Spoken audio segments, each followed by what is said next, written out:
నమస్తే అండి, welcome to Madhu's kitchen. ఇవాళ రాధాష్టమి ఇవాళ. దానికి ప్రసాదంగా నేను చామదుంపలు పెరుగు వేసి కర్రీ చేస్తున్నాను. దహీర అరవి అంటారు. దానికి కావాల్సిన ఐటమ్స్ ఏంటంటే పసుపు, ఉప్పు, కారం, వాము, ఇదేంటంటే కొత్తిమీర, పచ్చిమిరపకాయలు, నెక్స్ట్ ఏంటంటే అల్లం పేస్ట్, ఇది పెరుగు, కరివేపాకు, నెయ్యి. ఇవేంటంటే ఆల్రెడీ ఉడకపెట్టుకుని పీల్ చేసిన చామగడ్డలు. ఇదేంటంటే నూనె ఏంటంటే అయితే వాళ్ళైతే నెయ్యితో చేస్తారు.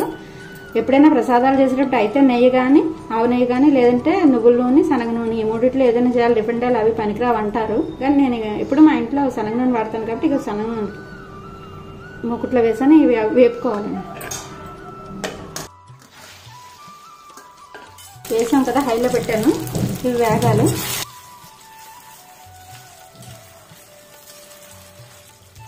మూడు ప్రాసెస్ ఇది. చామదుంపలు శుభ్రంగా నీట్గా వాష్ చేసుకుని ఉడకపెట్టుకోవడం ఒకటి, అది ఫ్రై చేసుకోవడం ఒకటి, నెక్స్ట్ కర్రీ చేయడం. మొత్తం 3 ప్రాసెస్లు. అవి వేగాక మళ్ళీ చెప్తాను. అరవికి కావాల్సిన పేస్ట్ తయారు చేస్తున్నాను. 1, 3, 4, 5 పచ్చిమిరపకాయలు వేసాను. హ్యాండ్ఫుల్ ఆఫ్ కొత్తిమీర,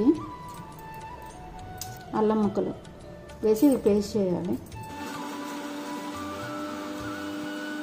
ఇందులో కలిపాను, ఎర్రగా అయిపోయి ఈ ప్లేట్లోకి తీసేస్తాను.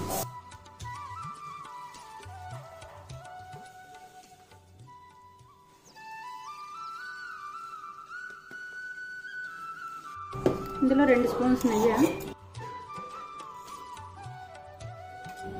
వాము. నెయ్యి అవి ఎక్కువ అవుతుందని వరి అవ్వద్దు, ఎప్పుడో ఒకసారి తింటాం కదా.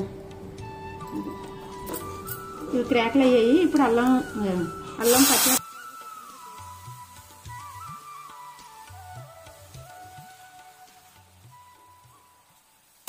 పచ్చిమిరపకాయలు, అల్లం పేస్ట్ చేసిన పేస్ట్ వేసాను ఇందులో. ఇప్పుడు పెరుగు వేసి కంటిన్యూస్గా కలపాలి, లేదంటే పెరుగు విరిగిపోతుంది.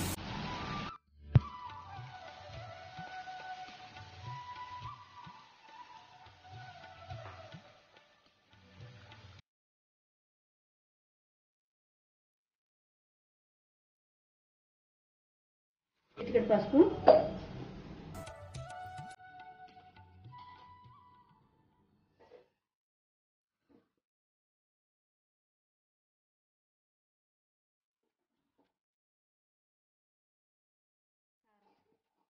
కరివేపాకు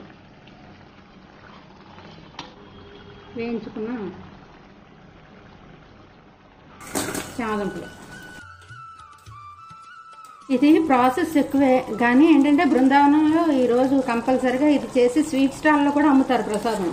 అదంతా అక్కడ అందరూ ఇంట్లో అన్నీ పెట్టి రాధమ్మకి నైవేద్యం పెడతారు. ఇది అసలు తెలుగు రాష్ట్రాల్లో అసలు చేయరు రాధాష్టమి. ఇది చేసి నైవేద్యం పెడితే సంతోషపడుతుంది రాధమ్మ సంతోషపడితే కృష్ణుడు కూడా సంతోషపడతాడు కదా. భాద్రపద మాసంలో వచ్చే కృష్ణపక్షంలో వచ్చే అష్టమిని రాధాష్టమి అంటారండి. ఒక్క రాధాష్టమి మనం ఉపవాసం ఉండి పూజ చేస్తే 1000 పున్నములు చేస్తే ఎంత ఫలితం వస్తుందో ఒక్క రాధాష్టమికి అంత ఫలితం వస్తుంది అంటారండి. నేను ఎప్పుడు మా ఇంట్లో చేస్తాను. ఈ టైంలో ఆపేసుకుంటే సరిపోతుంది. ఆపేస్తున్నాను. ట్రై చేసి చూడండి ఒకసారి. Thank you very much.